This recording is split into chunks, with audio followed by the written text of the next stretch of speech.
আল্লাহ রাব্বুল আলামিন এই আয়াত দ্বারা যা বলছেন এই আয়াতের একটা প্রেক্ষাপট বলবো বলেই আজকের কথা ইনশাআল্লাহ শেষ করে দেব। এই আয়াতের প্রেক্ষাপট হচ্ছে সব যুগেই সব উম্মতের জন্য কুরবানির বিধান ছিল।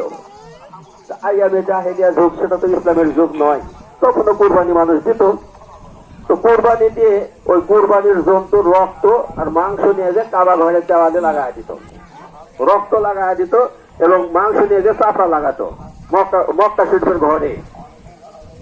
তাদের উদ্দেশ্য ছিল, আল্লাহ এই কুরবানিটা তোমাকে দিলাম, তুমি কবুল করো, আমার দেওয়ার দায়িত্ব আমি দিলাম, আল্লাহ তুমি কবুল করো। আল্লাহ ঘরে দিয়ে দিল।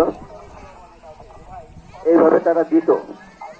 ইসলামের যুগ যখন আসলো, রাসূল সাল্লাল্লাহু আলাইহি সাল্লামের উপর যখন নবুয়ত আসলো, লোকজন ইসলামের মধ্যে এসে গেল, তখন তারাও কুরবানির সময় যখন আসলো কুরবানি তারা দিচ্ছে। দিয়ে যেহেতু আইয়ামে জাহেলিয়া যুগে তাদের ওই চাপড়া লাগানো অভ্যাস, ওই রক্ত মাংস নিয়ে যা কাবার ঘরে লাগানো তাদের অভ্যাস তো আছে, এর অভ্যাস তো আর পরিবর্তন হয়নি, কিন্তু মুসলমান হয়েছে।